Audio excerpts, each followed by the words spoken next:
Welcome to another fantastic crossover event between the May Queens podcast and Heather Loves Horror. Heather, tell us about the guest we have today. Today we have Loren Lepre, and he is, you might know him from The Dark Military, which he's working on one of the sequels for it right now. Philadelphia Hardcore, COVID 2024, and perhaps some of you might know him from his wrestling career. Today we have Loren Lepre. Welcome. Hey, how we doing, everybody? Yes, The Dark Military, always support. Thank you for having me on all these podcasts, any type of show, any publicity for indie filmmaker. Much respect for what you two are doing. Thank you. Well, thank you for coming. Yes, absolutely. Now, I come all the way to my computer. It was really far. Such long travels. They'll write another movie about it. Yep. Now, I want to hear, starting off, about COVID 2024 because insider, information here, a little bit inside baseball. Heather was on COVID 2024 that you wrote and directed and were actually in. So tell me, how did you guys hook up for that? So right when the pandemic hit, it happened, I'll always remember March 11th of last year was the day, to me, it got real because they were talking about this in November and I was just like, whatever. Then that's the day Tom Hanks got it. And that's the 2 days later was Friday the 13th, March 13th, and Monster Mania, the convention I was going to go to, that the axe came down on that. And then everything started closing and I'm like, what? I was just like, really? Is this, we're down to this? And I'm like, this will be over within a month tops. And then no. So I was, I would do work a real job. I'm not just an independent filmmaker. I live here by myself. This mortgage doesn't pay itself. So, I work out, I go out, I'm doing something. For all that to come down at once, your gym's gone, yoga's gone, all your film stuff is postponed. I was I was just, you're losing it. So started thinking about how can I do a film, and I was always like, I'll never do a film without proper lighting or audio ever again. And then I started going, I heard some people were doing a quarantine film, and I came up with the idea for COVID 2024. I just started thinking in my head, what if this doesn't end? What do you do when you're in your house quarantined, whether you're married or you're by yourself?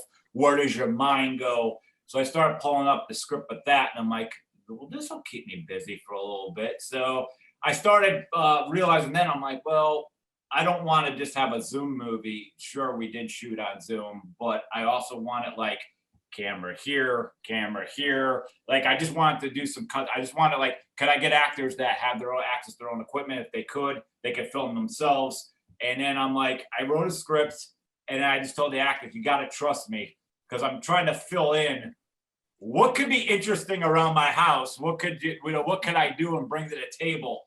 And I just ran with it and I started filling in the gaps. I had a good film score for it. I thought I told a good story, and I was looking at parts, and I was like, Heather's adorable. I was like writing little parts for smaller people, and I'm like I could offer Heather this. I think she can knock this out, and she did. Thank you. What was it like to be on the film, Heather? Oh, it was fun. It was exciting. It was nothing like I've ever done before, but it was definitely fun, and maybe one day I'll have an opportunity again and do better that time. Yeah, and I knew Heather also she wasn't seasoned, she's all new to this. So I was like, I don't know if I had to really direct and work with the girl for a while, but I was like, just go through it. I want to hear you and I'll give you any direction. I was like, I don't really have any notes for this girl. She brought it, So yeah, she was like a natural, Thank you. Awesome. Well, how did you hook up with the other people that were in the film then? Because there was a variety of people. It was a good sized cast. Oh gosh, it was Crystal Cleva was from North Carolina, Rhiannon Nichols in Idaho, Billy Blair's down in Texas. It was just I was sitting there, well, one thing cool about this is I could pull people from all over the country. You know, so all you did was like reach out and be like, yo, you bored? Obviously the answer is yeah, yes. And I'm like, read this. You think you'd want to do this? Plus, a lot of them had access to their own equipment, you know, so it worked out great. T.L. Westgate down in Tampa. And it was like funny. It was just like, I'm handing the script and I'm like, I'm adding stuff. I'm just adding stuff. So when they saw the movie, they're like, where does this character come from? When did this happen? You know, why did this happen? So it was crazy because like with the Dark Military, which we could switch to whenever you want, but like I shot the majority of the movie. Basically, I shot the movie in 8 days, and after a year of an edit, we went back and added 2 more days of shooting. But man, you were like, we used every clip.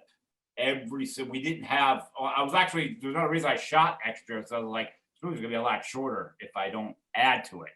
And so what I did with COVID, I'm like, oh, I got so much I could trim back. And I'm like, man, after the first edit came out, I was like, this is an hour. I was like, I can't have a quarantine movie for an hour long that's going to be in the internet. I was just like, no. And I knew I was in a race against time because this was going to be the flavor of the month. And I didn't want my film to be a log jam with everybody else's.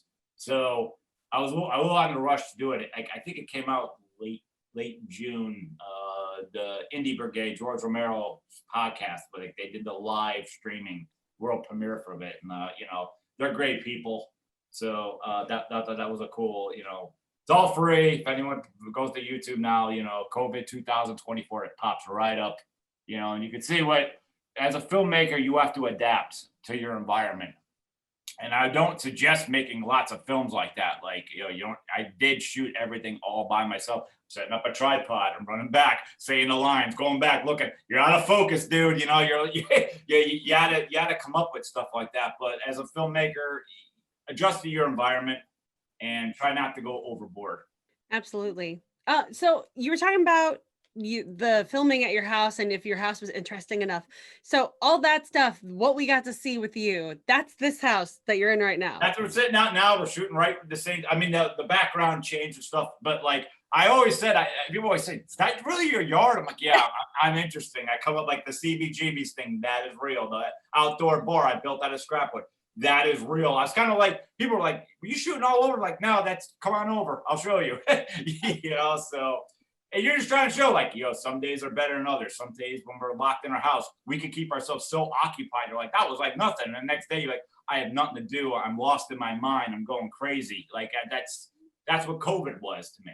Well, I think it also shows you like how people, there's kind of a mental illness thing to it too, because it's not just about people being cooped up in their houses, because I think some people probably do better than others, but like people who have already like issues going on, what happens when you box them in for 4 years plus with no end in sight? Yeah, and it was just kind of like, you know, especially like, you know, more the ending of like, if you have everybody has a therapist, and if like, you know, if they think you're good, people are cured out there. So if like you're not, it was just like, get rid of them. If they try to leave the reservation, aka their home, it was like they have to go. So it was like that's where it came up with those dark endings and stuff. And it's like people are like, why didn't you like have blood all? I was like, because I'm shooting it by myself. I'm like, you wacko. It's like if I had a team, and oh yeah, I would have got myself all messed up. I'm like, you know, it's like even like the mirror scene and all that. Like I just saw a mirror at the side of the road. I'm like, I'm gonna add this. That's not what was in the script. I just came up with like I saw stuff. You know, you're coming up with this anything to be a little bit funny, and like you're piecing it all together, and it's like it's funny, it's serious, and like my God, I hope that movie doesn't come through. You know.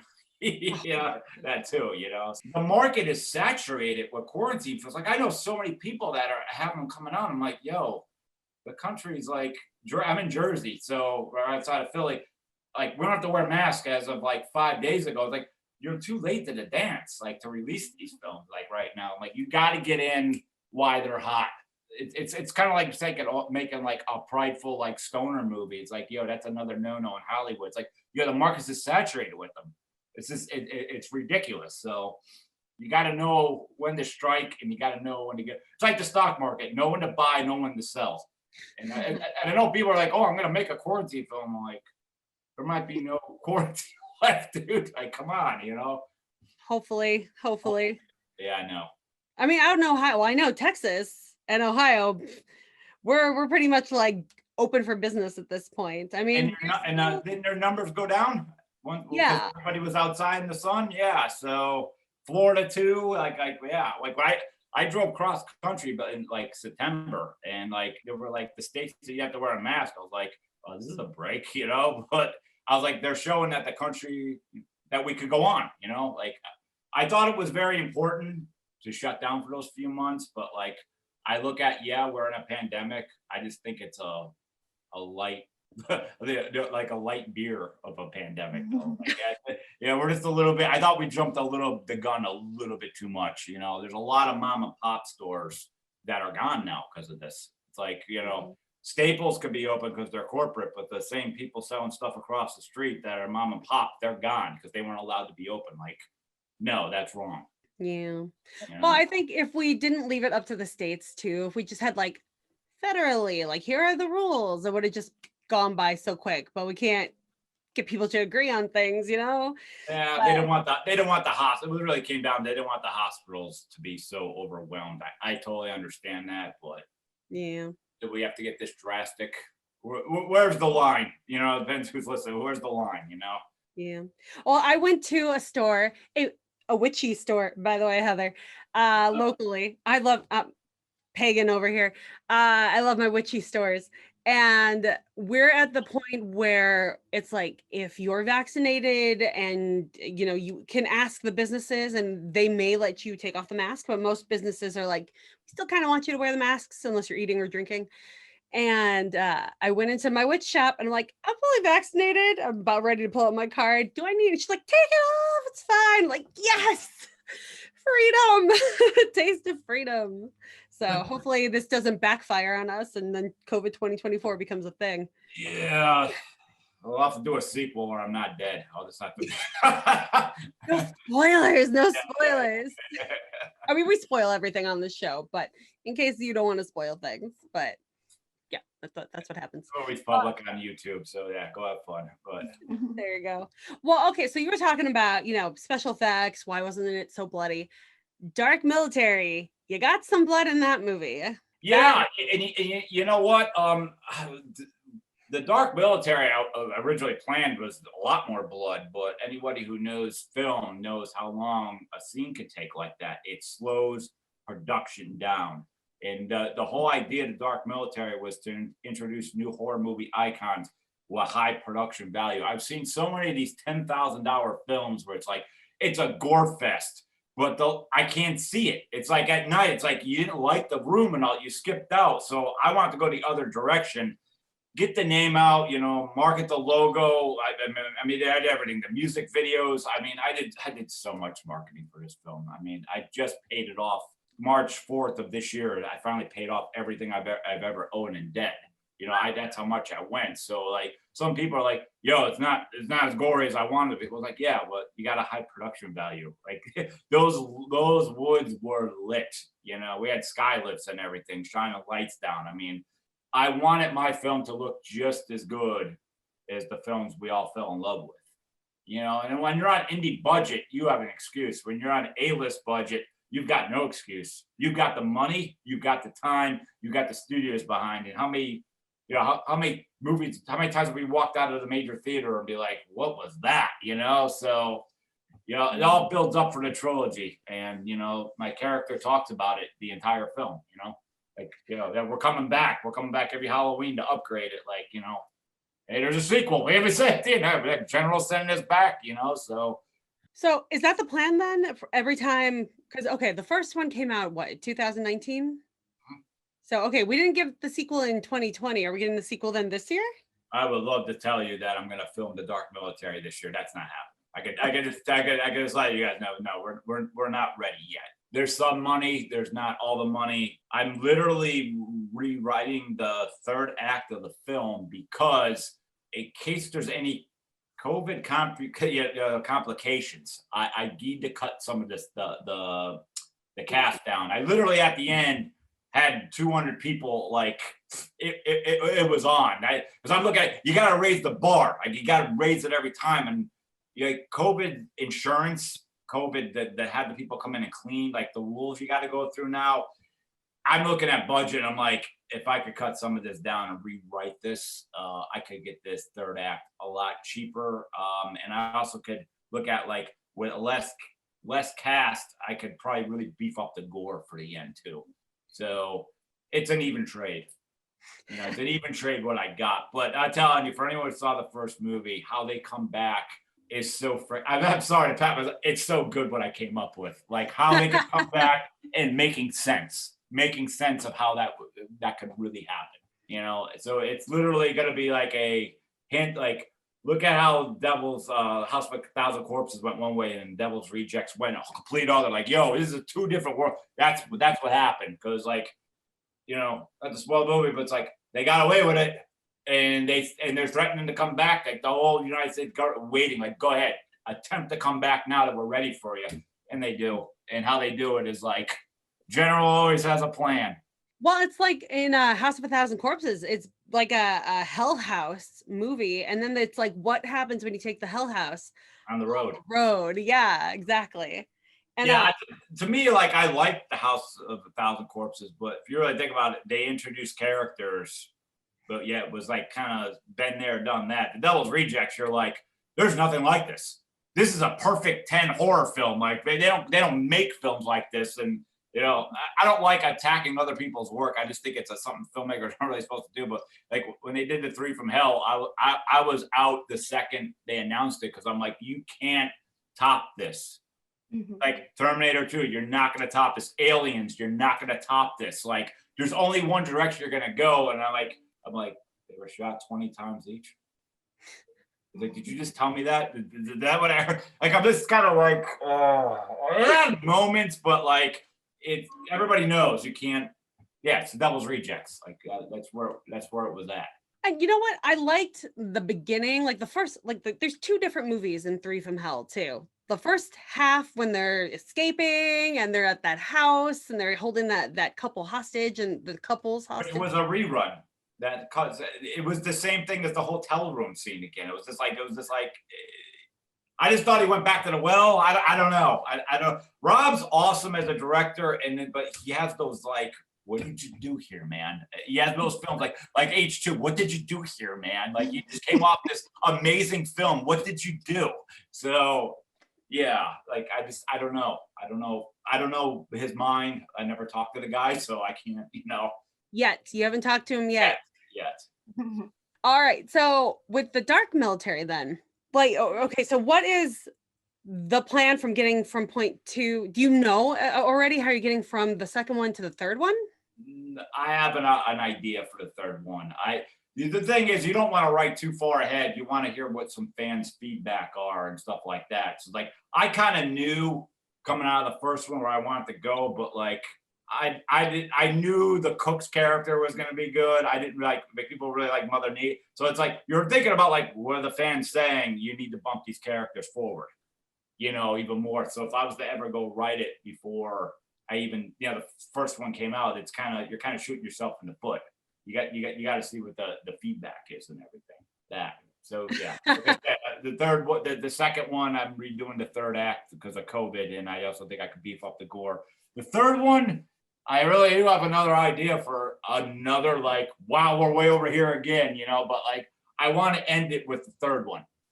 I want to end it with the third one and be kind of like, why on earth should there be a fourth one? Like, this really, like, why on earth should there be I've thought about spin-offs of the characters, you know, to kind of, you know, go with that, you know, like, I really try to, like, sell this as a franchise, you know, and it's endless because there's tons of wacky people on the dark web that the general could pick up and plenty of biblical names that I could keep adding on to it because there's more characters coming. Jezebel is definitely interesting. Yes, she is. You know, her and Delilah, I was very big about like, I wanted a strong female presence and I didn't want either one of them girls to be like wimps in any way. You know, I wanted like, especially Delilah, like she'll hang out with, she can hang with the best of them. She has the physical presence and everything. So, and like, you know, she's a wrestler now after the film in Ring of Honor, you know, and she's doing really good. So, yeah, that was after the film. You know, you're just like, this girl can do anything. So, and, you know, Jezebel's, yeah, people talk about Jezebel, that's for sure, you know. So her actions speaks for herself. She knocked it out of the ballpark, and you know, I'm happy. I still like when I see the film, I'm like, wow, I did that.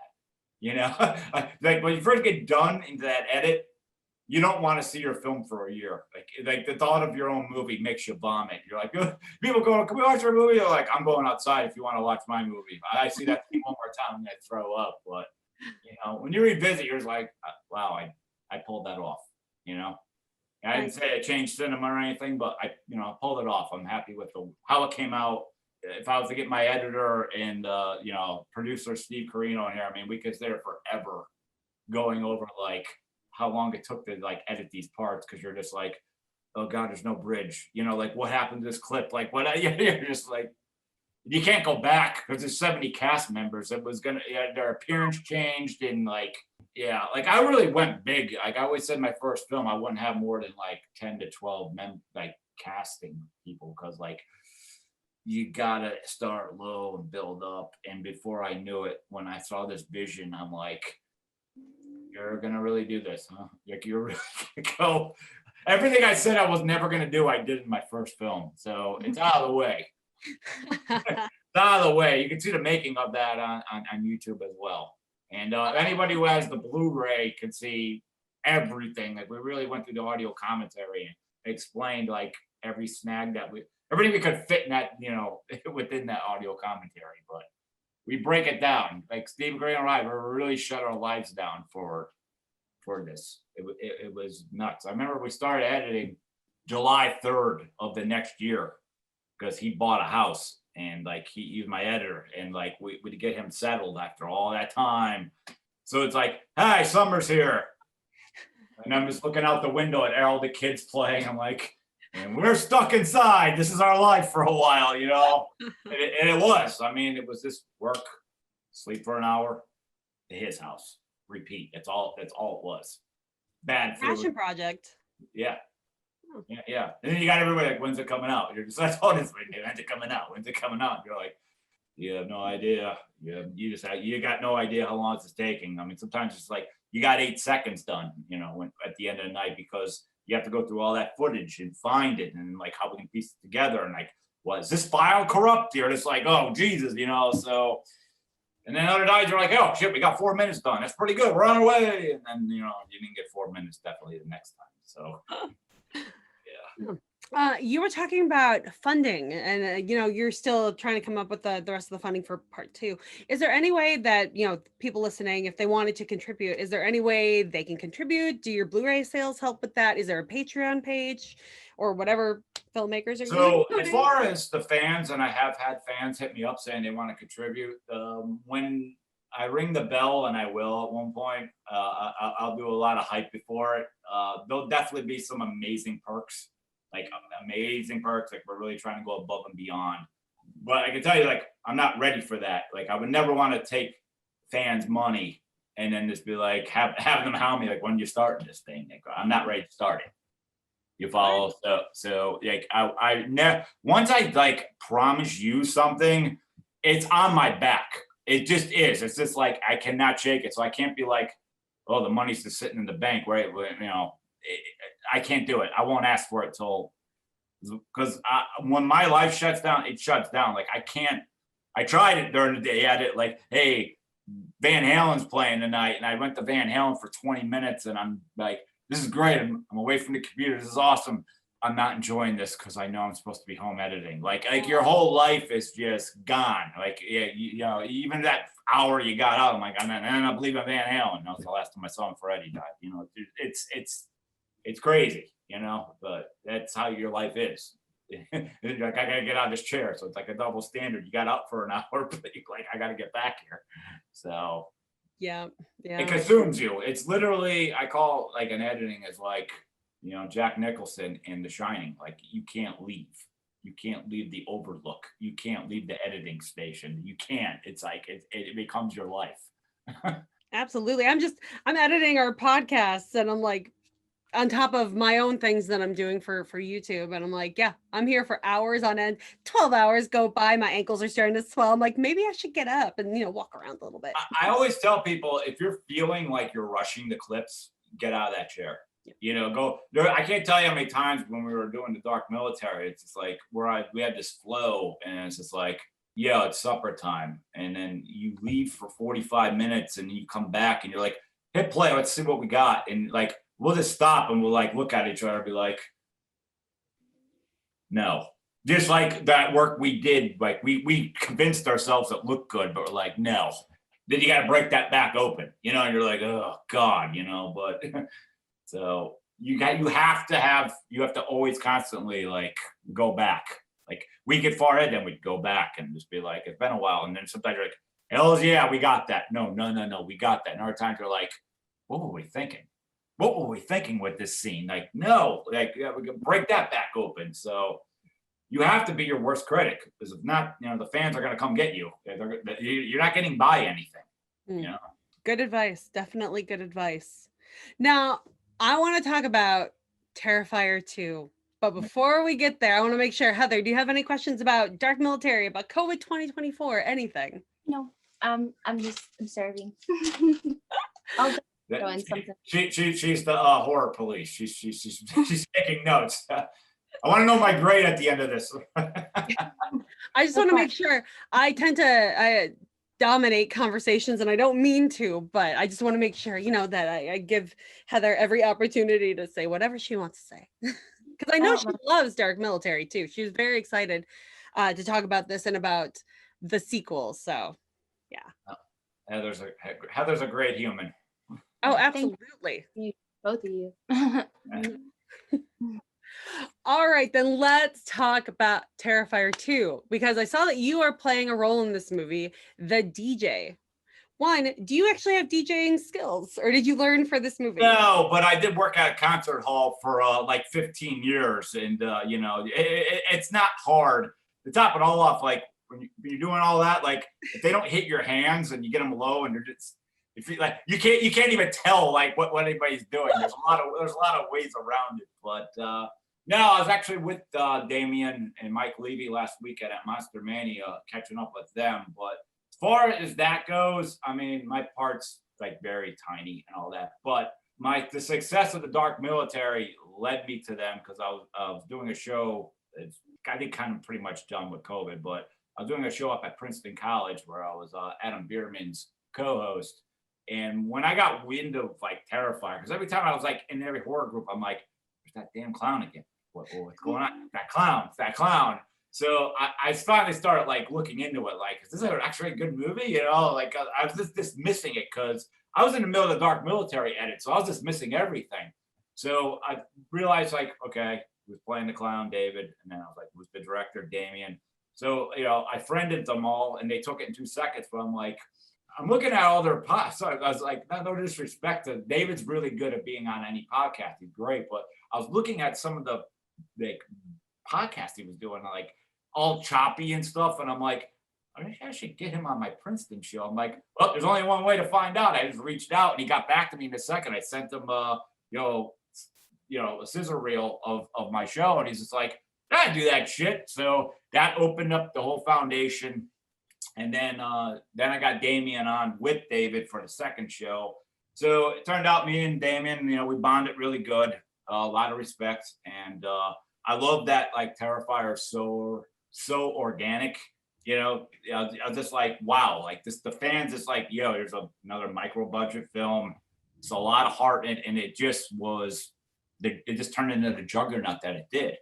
So when the sequel kit I knew he was making a sequel. I was like, Damien, I'm in that, right? Like I didn't ask. I was like, I'm in that, right? So, Right. and then I said also, like, I go, I'm not gonna be one of those people to say that. I was like, is there anything I could do for you? And he's like, well, I need locations. And I was like, tell me what you need. So the final scene in Terrifier 2, I just said, listen, I was like, you guys are in New York, I'm Jersey, but basically 5 minutes from Philly.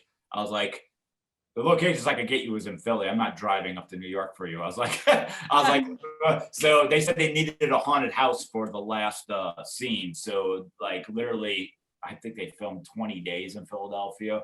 So the final scene, and I do know exactly how it ends, and I'm giving no hints at all. I was there for it, but yeah, it took place at the Fright Factory in Philadelphia. So that was a great. You know what was crazy about that too? That was the last month before the shutdown. Oh, wow. Yeah. So it was like literally like I felt like I lost everything. Like yeah, you get that family environment when you're in film and all that. I mean, I was still going to work every day and going down there, and it's not like I was needed. I'm not in that scene at all. My scene's in New Jersey up at a club QXTs. So you know that's my role. But like I just love. I was like, wow, dude, wow, I'm seeing part of it. I know they filmed over 60 days, but I could say I was at 1/4 of it. I was like, you know, when the history written book, I was like, I saw 1/4 of that movie being, you know, filmed. So, you know, that's how that you work. And like you have to have your head screwed on straight. I always tell filmmakers, you have to have proof of who you are. Because everybody could try to write Kane Hodder or Robert Englund all day. You could try to do that, but like your work ethic has to show who you are. You've got to show proof and, you know, respectable work. You know, that's how I got to that, like, you know, with that click, you know. And that's why you're going to meet Rob Zombie at some point. That's the plan. That is the plan. So I want to meet everybody, you know. I want to work with everybody. I love to be eventually earn the right to be a guest at conventions. You know, that's what I want to earn. And I also don't want to be a guy. I want them to come to me. I don't want to be a guy calling conventions because I've seen those people that get into conventions and no one's at their table. Like that's like a nightmare. Like you get in, but it's like, yo, you oversold yourself. You didn't earn it. You know, they'll call you when you earned it. So, you know, that's where I'm building towards, you know, the public figure and everything too. You know, I'd love to be like hanging out with horror movie fans every weekend at conventions because anyone who's been to conventions know how awesome it is. Right. You know, but I want it earned, you know. With that, I don't know if you could say this without spoiling anything, but you know, maybe blink once, yes, twice for no. The way that Terrifier 2 ends, is there going to be a Terrifier 3? I could just tell you that because Damien's always talked about like making a bunch of sequels to it. So okay. Yay. No hints about how. I mean, I'm not. Yeah, it's kind of funny. I actually didn't read the script, so it's like when I actually see the movie for the first time, I'm seeing it blank. Like obviously, I know things that happen, but like I never officially read the script, so I just could just brag and say, "Yeah, I know how it ends," but no, I don't know. I don't even know the whole movie. So. I kind of like that. I think if Damien was to send me the script, I wouldn't read it. I'd rather go in because it's like, as much as I'm in it, I'm also, you know, horror. You don't want to lose your fandom either. So, you know, I want to see it just like everybody else, you know? Yeah. It's good to be surprised whenever you can. Yeah.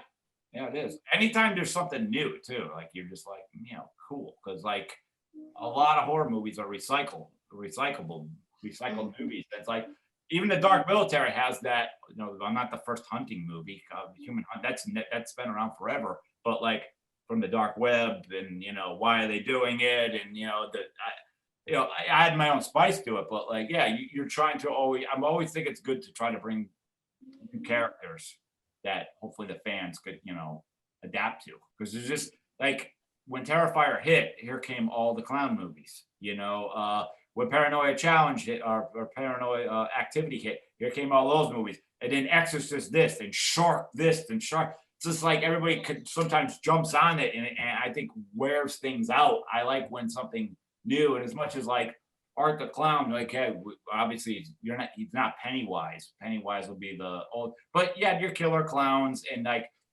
Art's is different because he doesn't talk. It's just such a different creep. It's just a creep, really extra creepy. And I always said David's got the best freaking role because he's got no lines. It's the best thing in the world. You know, it really is. I thought his character was so fascinating too, because you know, without any lines at all, you have no idea what he's gonna do because he looks like your typical slasher type dude. But then all of a sudden, some victim comes up to him and he shoots the person out of nowhere. Like, where the hell did he get a gun? This just blew my mind, and it just kept me like on edge the entire movie. So I'm excited to see this sequel. Yeah, it makes two of us. It should. Damien's really. I'm just quoting Damien. Damien's like telling everyone it'll be out by Halloween, like wherever it lands. You know, that'd be a shame. You know, if it didn't. But I think Damien will. They'll make it happen. I can't tell you what's going to happen to the film. I'm not part of that Jedi Council at the table for that. So I do hope to see it. Now that the edit's like done, like they didn't put a post out. You know, I was like, yo, I want to come over and watch that with you. Okay, so you know, but you know, it's good for all those guys. They're all great people. And Loren Rivera and like Elliot, yeah, there's a lot of, you know, there's gonna be a lot of names coming out of this. You know, this is making new icons out of this for sure. Nice. I noticed that in your mural, your CBGB mural, in the very corner, you've got Art the Clown. Yes, I also have myself. I also have Annabelle. I also have the killer in Hellfest and the Nun. So I kind of made like the newer people. Of course, I'm going to include myself, but yeah, but I have that there. So it's like literally outside the gate, they greet you, and then you come in. There's the whole 77 explosion. I have to always say Haley Crystal, the guy that owns CBGBs, is right there, kind of like greeting you because that's how it was.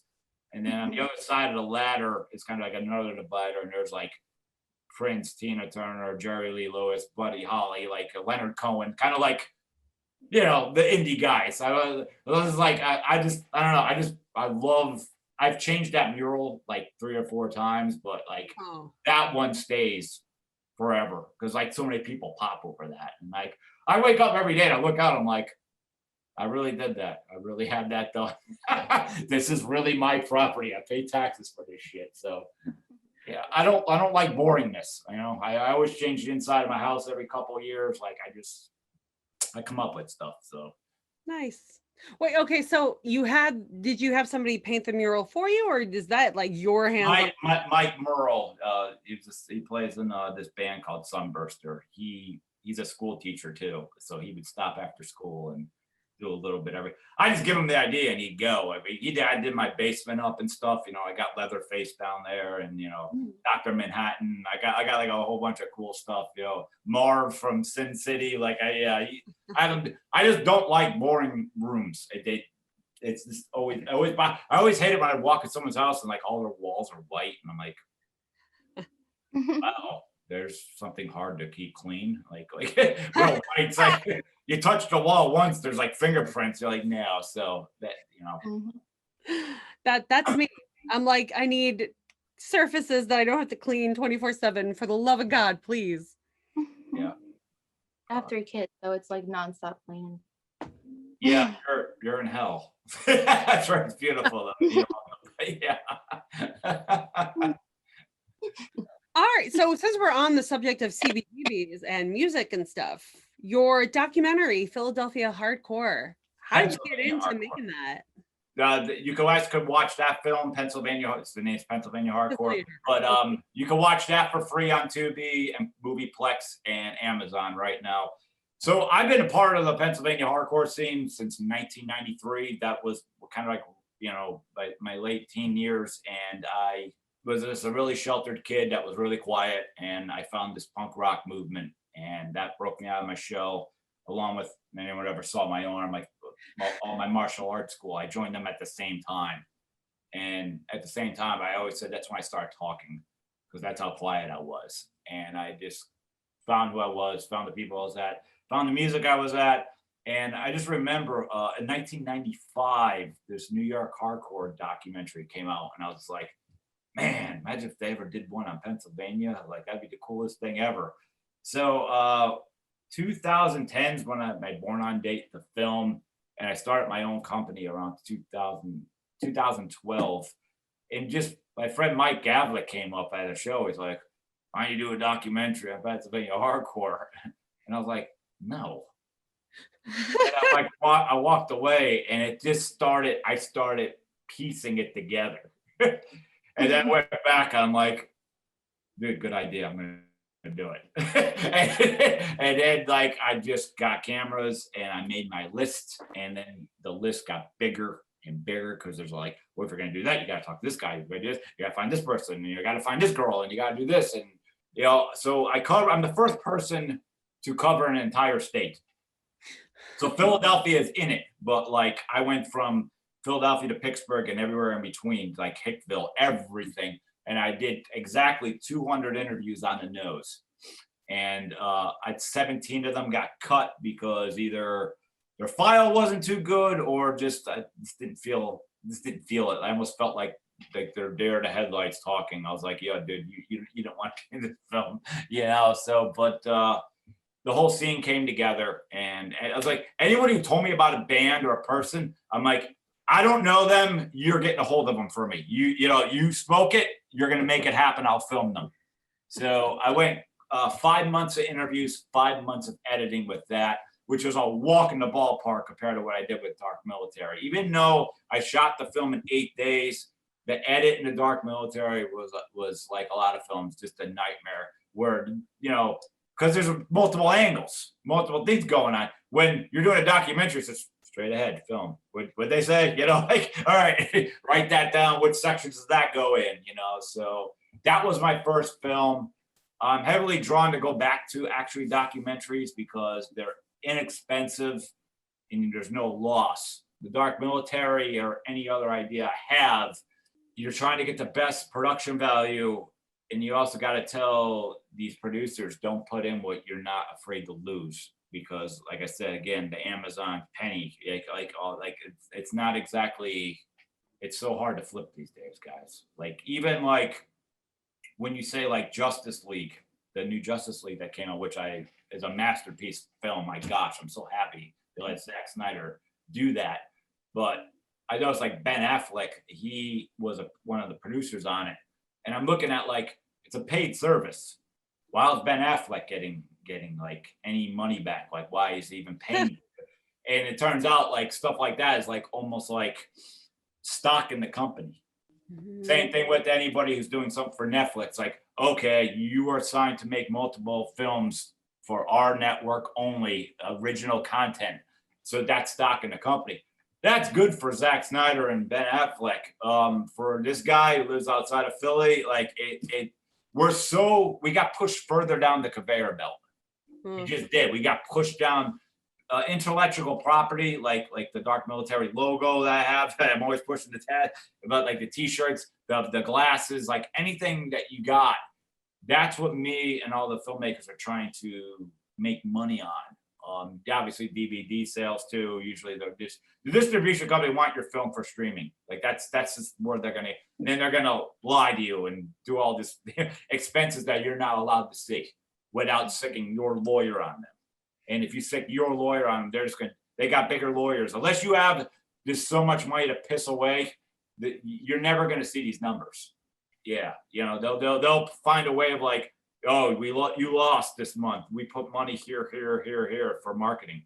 Let me see here, and here. I don't see it. Could you just show me what it did? No.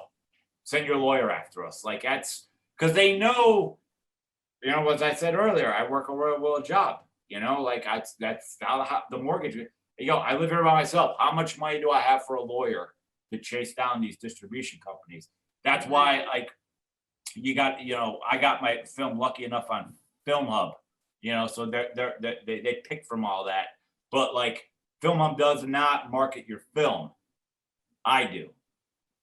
So I have to pay for ads, and you know, and that's where I'm thankful for all the fans that are, you know, following your show and all that. Like this is how you got to do it, folks. And you know, Facebook ads, and you know, anything fly go to the horror convention, get your flyers out. You know, get your open, get them down there. You know, this cast member's going there. Like, take some of these with you. Like you gotta. It's hard buying YouTube ads, you know, like click off in 5 seconds. Yeah, you got to buy those things too and hope someone watches your trailer. You know, just because everybody's used to like, I don't want to spend the extra money, and then their film never leaves their city. It's like, I couldn't go for that. You know, I literally went on the road at every convention, like why the movie was being edited. And like, there's flyers, here's free t-shirts, here's stickers, you know, please follow us, you know, just follow me on Facebook, and well, you got to build an audience. And there's so many people, it's like, oh, I'm going to make a Facebook page and a YouTube trailer and they're done. And I'm like, no, you're not done. And by the way, there's a reason Facebook you don't see people's pages because they want you to pay. That's how Facebook makes their money. They make you pay for that thing to go to. Because otherwise, if everybody saw whatever, their artwork, their movie, their band page, Facebook would make no money. That's why they're like the 7th biggest company in the world, because like you have to pay. They're like, oh, did you see my fan page? No, I didn't, because Facebook's not allowing me to see it, you know? So it's a rough world, guys. I mean, it's rough because it's like it's just tons of output of pay, and you get that quarterly check, and you're just like, oh, this is awesome. Like, like for how much I put out, no, this is not awesome, you know. But some months are better than others. But well, let's try to beat that algorithm. Where can people follow you, see your stuff? What websites do you got set up? Plug it all. Just plug it all. Okay, so between the Dark Military and all my film festivals and everything I've ever been in, I run Average Superstar Films, AverageSuperstarFilms.com. I have like 53 pages of everything I've ever done, even from my old wrestling days. Everything's in there. I always tell everybody, if you got a website, you have to have it updated. Don't hand someone a card and be like, my website hasn't been updated in 2 years. I will hand the card back to you because it shows you're not caring. You're not keeping up with your own. You already told me you're an F up, but please do that. You can check me out, Loren W. Lepre on Instagram and Facebook. Hit me up on like direct IM. That's the best, seriously, one of the best ways to get a hold of me. Dark Military pages are on the same thing. I realize there's TikTok and WhatsApp. I every time you turn around, there's a new app. I can't keep up with it. But so it's Average Superstar Films and Loren Lepre at Instagram and Facebook. It's the best way to get a hold of me. Perfect. You were mentioning your wrestling days. I feel like we have a common friend on Instagram, Heather and I. She goes by Scary Godmother, and she is very much adamant that there's a connection between horror movie fans and wrestling fans. And I know a black t-shirt. Well, I'm sorry, what? It's probably the black t-shirt. I think it's the costumes and the fake blood. Yeah. I was lost in that when I was a youth. Like that was it. It was like wrestling. All I said I wanted to do when I grew up, I was like, I want to play for the Philadelphia Phillies and I want to be a wrestler. Well, I didn't work out for the Philadelphia Phillies, but I was involved with 54 wrestling matches. So I was around. I lived 10 minutes from the old ECW arena.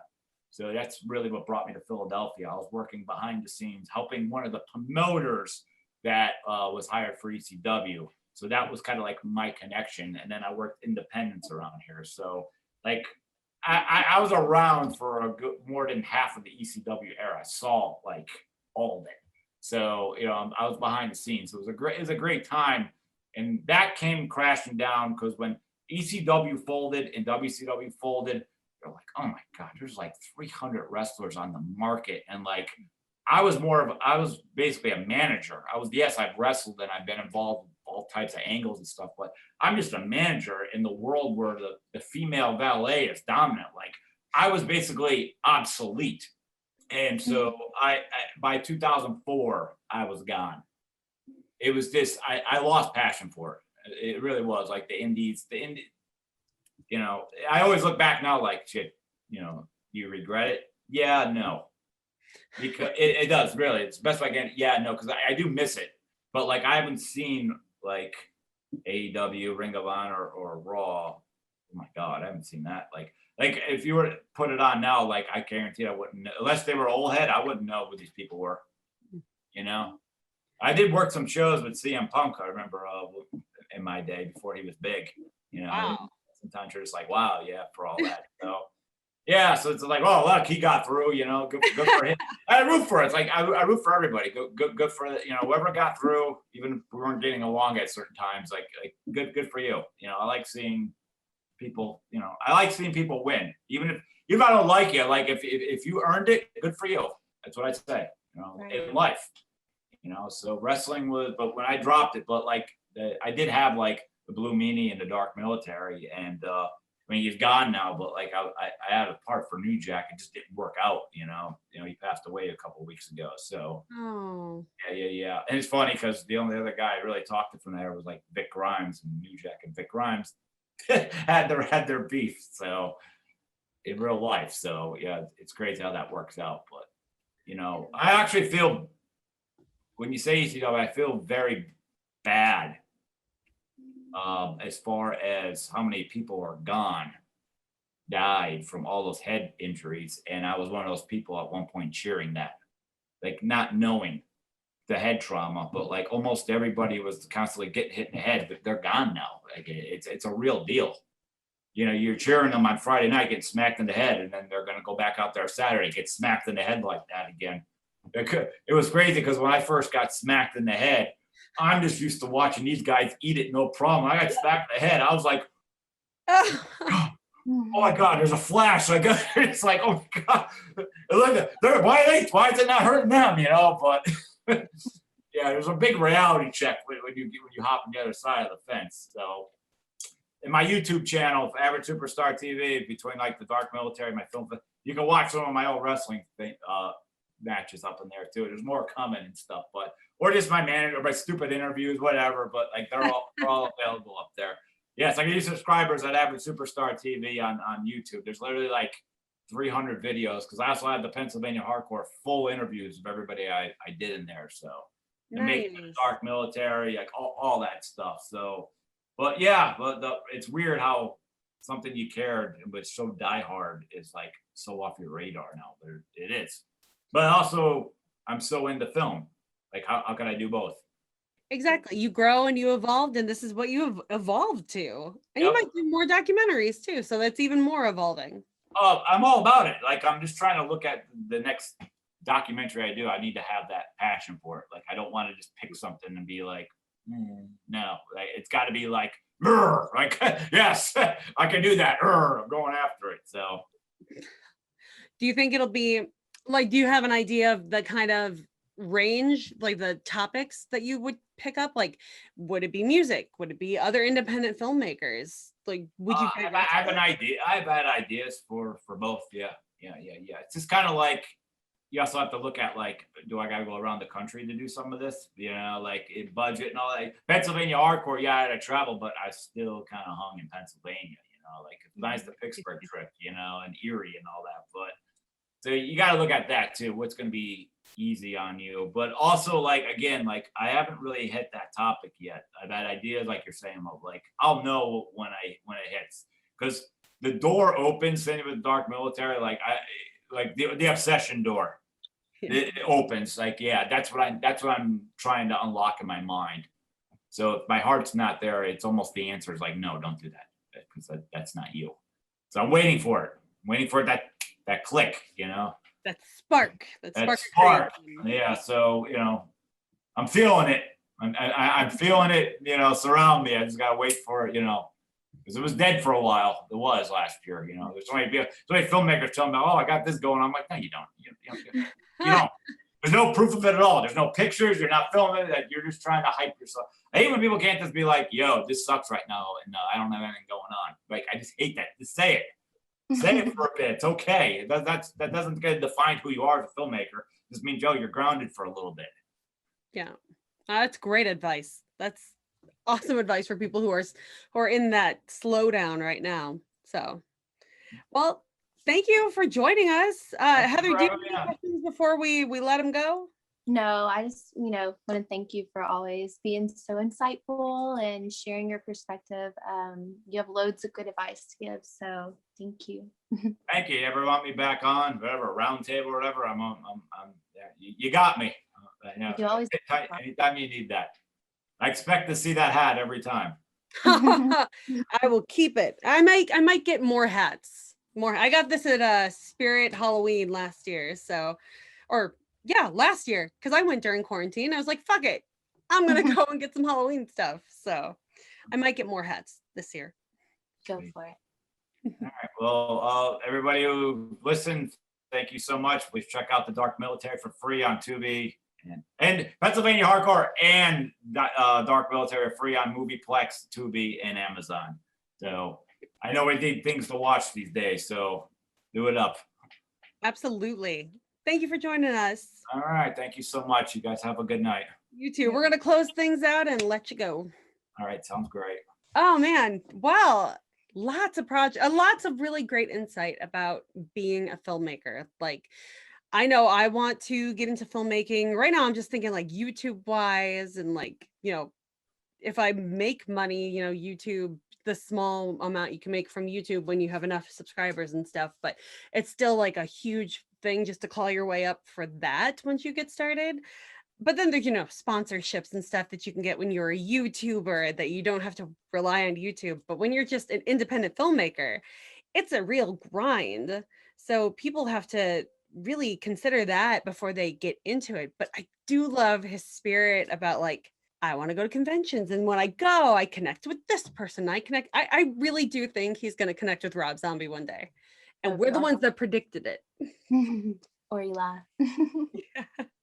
All three of them. Exactly. We'll meet up with Eli Roth. He'll meet up with Rob Zombie, and then we'll just all meet up together one day and make a movie. We'll just have our own episode on History of Terror. I mean, horror. Oh my God. Honestly, I've been tweeting the guys from, I don't even know if it's guys or girls, whatever, the people who run the 80s horror doc Twitter account that did the In Search of Darkness movies.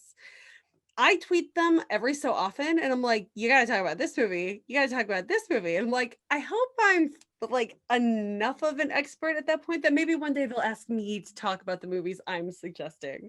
Okay. And I swear, if they don't have Spookies in part 3 and have Darcy the Mail Girl, Diana Prince, talking about it, I'm gonna be upset because I know she loves that movie. I knew it before they showed it on Joe Bob last week, which was awesome, and you have to watch it. And I knew she was a fan, and I'm like, this is like, she's been on those documentaries before. I think it would be a big shame if they didn't pair up that movie, which now has Joe Bob behind it, even though he hated it. It's still part of the oeuvre of The Last Drive-In. Pair that movie up with Diana Prince. That's a real missed opportunity right there. So let's hope it. I agree. If you ever want me to come interview guys, just I'm right here. So. All right. Well, that brings us to the end of another fantastic crossover event between the May Queens podcast and Heather Loves Horror. It's getting loud in my neighborhood, like motorcycles and shit are happening. I don't know. I hope you can't hear a lot of it on the microphone, but I'm guessing like right now, here comes one. They're not too loud. They're sometimes louder. But it's Memorial Day. It is actually Memorial Day filming this, not Memorial Day weekend or whatever. And there have been parties up and down my street, cars blocking the road. It's ridiculous right now. So I'm just surprised it's not louder. But there have been times during that interview where I heard like loud music blasting. I'm like, please don't let this interrupt what he's saying. My eyes starting to twitch from the stress. Podcast life, I tell you. All right, Heather, what do you have coming up? Just what we've discussed and things that we're working on. And then like I have a few people that I want to try and, ask to do some work with us. So I'm just kind of doing that. I don't want to like overdo anything because at one point I was, and I wasn't getting good rest. And I feel like I could be all there, so I'm just trying to do that. But whenever we do something, I want it to be fun. That that's gonna be me over the next month, not because of this, but I'm taking a music production class online, this website called Monthly that I've been seeing all these ads for. They are offering a class that's being run, and by run I mean it's pre-made videos, but I think the guy drops in every once in a while to check your work. Run by Ryan Tedder, who's the lead singer of One Republic. And he also wrote songs for Beyonce. He wrote Halo for Beyonce. And I'm Already Gone for Kelly Clarkson, which, if you know, the running joke is that those songs are exactly the same because they were written by the same dude, just different lyrics and different voices. But he's running this music production class that lasts 30 days, and day 1 is actually today. So as soon as I'm done filming this, I'm gonna go take my first lesson for the day. Then hopefully, you know, I'll have more confidence to get the horror hymns going that I want to get going, because I want to, you know, be a better song producer, and the stuff I make moving forward, I'd like to be good quality to put on streaming, and revisit the songs I've already put out and reproduce those too for streaming. So that's some projects I got going on. Terror Tuesdays. I watched last night and filmed, and it will come out tomorrow, which is a week and a half before this episode comes out. Psycho Goreman, and it's fucking hilarious, and it's a very much what the fuck did I just watch movie. So look out for that, and that's it for me. So that's it, Heather. Another great end to another podcast. I will talk to you later. All right, you have a good one. Bye. Bye.